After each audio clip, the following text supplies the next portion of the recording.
नमस्कार दोस्तों, आप लोगों का स्वागत है हमारे इस YouTube channel Rinkesh psychology facts में। अगर वीडियो अच्छी लगे तो वीडियो को लाइक शेयर, चैनल पर आप नए हो तो चैनल को सब्सक्राइब जरूर करें और कमेंट बॉक्स में जाकर हर हर महादेव जय बागेश्वर धाम सरकार जरूर लिखें। 9 मई 2024 यानी कि वैशाख गुरुवार के दिन तृतीया तिथि एक छोटे से उपाय करने से ही आपकी मनोकामना पूर्ण हो जाती है और बहुत सारे लोगों ने इस उपाय को किया भी है और उनको इस उपाय को करने का फल भी जरूर मिला।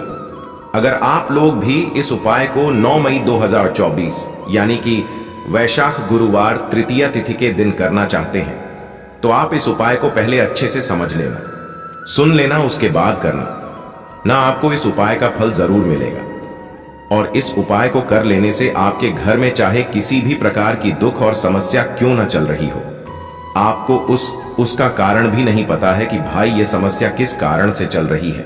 उसका कुछ भी कारण हो सकता है, जैसे पितृदोष हो सकता है या किसी भी तरह का मंगल दोष भी हो सकता है, और भी बहुत तरह के दोष होते हैं, कुछ भी हो सकता है। पर आपको इस उपाय को करने के लिए अपने दोष को पता लगाने की भी जरूरत नहीं है। 9 मई 2024 यानी कि वैशाख गुरुवार तृतीया तिथि के दिन इस एक चावल के दाने वाला उपाय को आप लोगों को कर लेना है। यह एक ऐसा उपाय है जिस उपाय को अगर किसी विशेष दिन पर किया जाए तो भाई उस विशेष दिन का जो है वह तो हमें मिलता ही मिलता है। पर हमने उस दिन पर इस एक चावल के दाने वाला उपाय को किया है तो हमें उससे भी बड़ा फल मिलता है और फल बहुत जल्दी मिलता है, क्योंकि आप इस उपाय को बहुत ही बड़े और विशेष दिन पर कर रहे हो।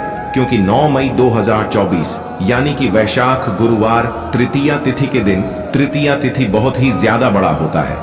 इसीलिए दोस्तों, आज की इस वीडियो में हम आप लोगों को एक चावल के दाने वाला उपाय समझाएंगे, जिस उपाय को करने से अगर आपकी किसी भी प्रकार की मनोकामना है, किसी भी प्रकार की दहक और परेशानी है, सबसे ज्यादा समस्याएं आपके जीवन में ही हैं। अगर आपको धन प्राप्ति नहीं हो पा रहा है, रुपए पैसे की आपके घर में लगातार दिक्कत परेशानियां चलती चली आ रही हैं, आपका व्यापार, आपकी नौकरी अगर अच्छे ऐसे नहीं चल रहे हैं, जिसकी वजह से घर में लगातार आर्थिक समस्याएं बनी रहती हैं, घर का कोई ना कोई सदस्य अगर बीमार रहता है, आपस में एक दूसरे से लड़ाई झगड़ा होता रहता है, किसी की अगर बनती नहीं है, तो पूज्य गुरुजी ने कहा है कि जब आपके जीवन में ऐसी परिस्थितियां आ जाएं कि आप एक एक रुपए खर्च करने से पहले कई कई बार सोचने लगे हो, आपको धन प्राप्ति अगर नहीं हो पा रहा हो, तो आपको सिर्फ और सिर्फ एक चावल के दाने वाला उपाय से शिवलिंग के सामने एक ऐसा विशेष उपाय करना है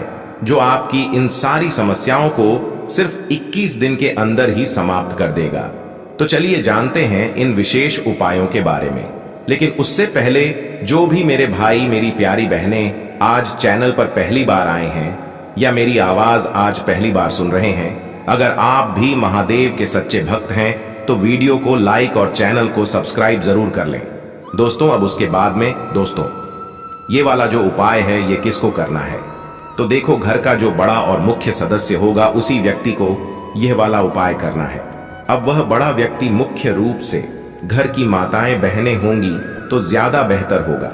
मतलब कि घर की जो बड़ी माताएं बहनें होंगी, अगर वह यह वाला उपाय करेंगी तो ज्यादा अच्छा होगा, क्योंकि घर की जो माताएं बहनें होती हैं वह घर की लक्ष्मी होती, और जब घर की लक्ष्मी कोई उपाय को करती है तो उसका फल हमें बहुत जल्दी और बहुत बड़ा होकर मिलता है, और जितने प्रकार की समस्याएं आपके जीवन में चल रही होंगी वह धीरे धीरे करके दूर होना शुरू हो जाएंगी। तो ध्यान रखिएगा, घर में से कोई एक ही बड़ा और मुख्य सदस्य ही एक चावल के दाने वाला उपाय को करें। विशेष रूप से घर की माताओं बहनों में से कोई एक माता बहन इस वाले उपाय को करें। ठीक है, यह बात आपको समझ आ गई। अब हम समझते हैं इस वाले उपाय को हमें करना किस समय है। एक चावल के दाने वाला उपाय को हमें वैशाख गुरुवार तृतीया तिथि के दिन करना किस समय, तो देखिए, इस उपाय को करने का जो समय है वह सुबह का समय है और शाम का समय भी है।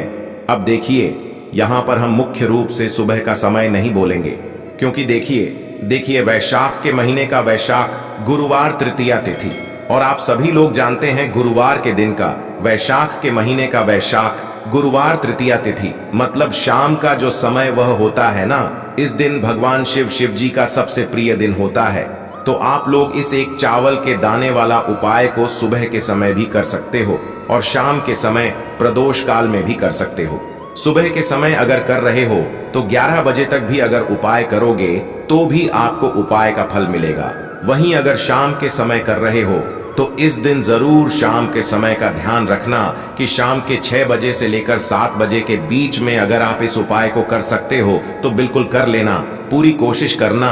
पर यह बात आपको समझ आ गई कि आप इस उपाय को सुबह और शाम दोनों समय कर सकते हो।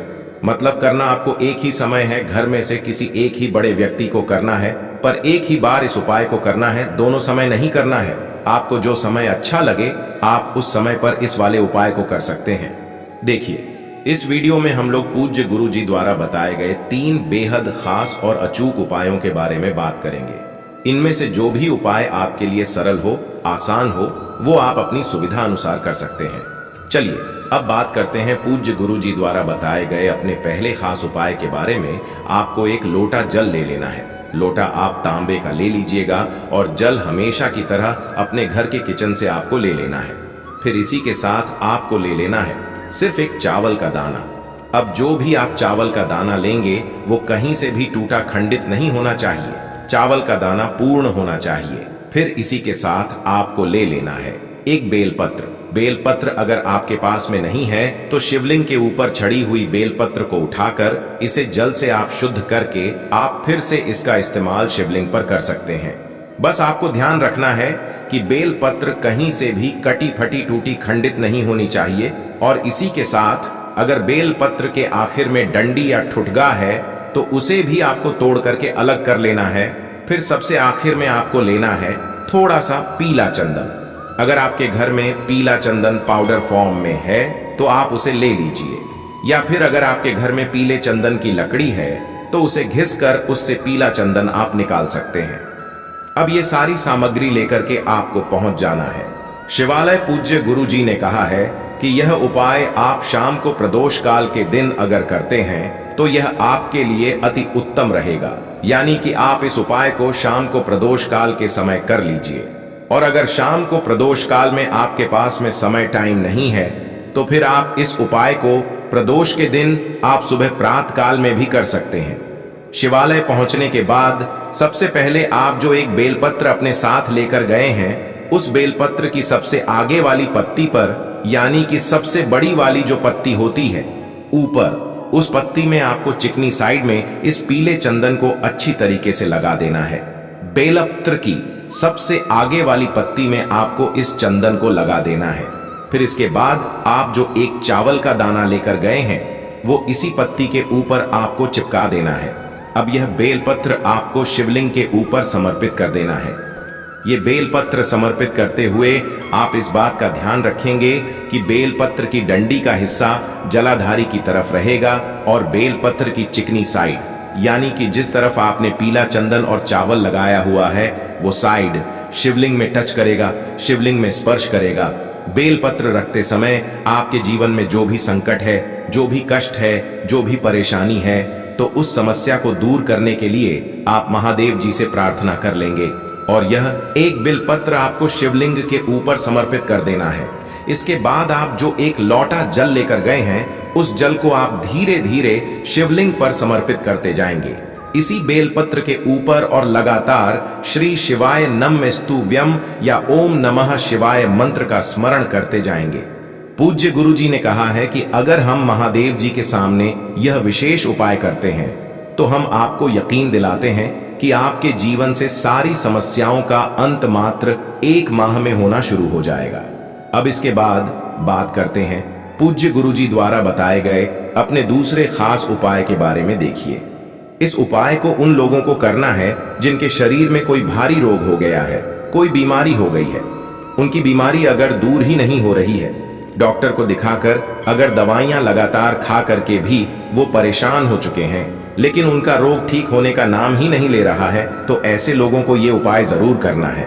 देखिए, इस उपाय के लिए आपको सिर्फ एक लोटा जल ले लेना है। लोटा आप तांबे का ले लीजिएगा और जल हमेशा की तरह आपको अपने घर के किचन से ले लेना है। फिर इसी के साथ आपको ले लेना है थोड़ा सा शहद। आप आधे से भी आधा चम्मच शहद का उपयोग कर सकते हैं।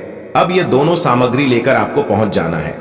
शिवालय पूज्य गुरुजी ने कहा है कि यह उपाय भी आप सुबह करना चाहे तो सुबह कर सकते हैं और शाम को करना चाहे तो शाम को कर सकते हैं। मतलब जब भी आपके पास में टाइम मिले तो आप प्रदोष के दिन शिवालय पहुंच करके इस उपाय को कर सकते हैं। शिवालय पहुंच करके सबसे पहले आप एक काम करेंगे, आप जो शहद लेकर गए हैं उसको आप अपनी अनामिका उंगली में लगा लीजिए और इस शहद से आपको माता अशोक सुंदरी वाले स्थान पर ओम बना देना है। अभी पहले उपाय में आपको बताया गया था कि माता अशोक सुंदरी वाले स्थान पर आपको घी लगाना है, तो उसी स्थान पर जिस स्थान पर आपने घी लगाया था उसी स्थान पर आपको ओम का निशान इस शहद से बना देना है। ओम बनाने के बाद फिर आपके पास जो एक लोटा जल है उस जल को आप शिवलिंग के ऊपर धीरे धीरे समर्पित करते जाएंगे और लगातार कुंदकेश्वर महादेव जी के नाम का स्मरण करते जाएंगे। श्री शिवाय नमस्तुभयम या कुंदकेश्वर महादेव जी के नाम का आप स्मरण करेंगे और जो जलाधारी से जल नीचे गिर रहा है उस जल को आप वहीं पर किसी पात्र में आप एकत्रित कर लीजिएगा।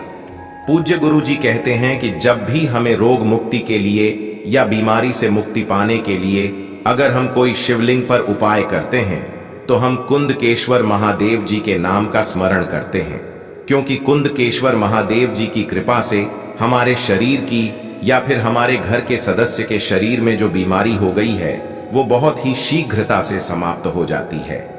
अब यह जो जल आपने शिवलिंग पर चढ़ाया है, जो जल जलाधारी से जल नीचे गिर रहा है, जिसे अपने पात्र में इकट्ठा किया हुआ है, इसको आपको महादेव जी से औषधि स्वरूप मांग लेना है। महादेव जी से प्रार्थना करने के बाद फिर ये जल लेकर के आपको पहुंच जाना है अपने घर और इस जल से आप आचमन करते रहिए। जो भी आपके घर में बीमार व्यक्ति है, जिस भी व्यक्ति के शरीर में भारी रोग हो गया है, उस व्यक्ति को इस जल का थोड़ा थोड़ा आचमन कराते जाइए। पूरे दिन में 2-4 बार इस जल का आचमन थोड़ा थोड़ा कराते जाइए और कुंदकेश्वर महादेव जी से प्रार्थना करते जाइए। पूज्य गुरु जी ने कहा है आपके शरीर के रोग ठीक हो जाएंगे।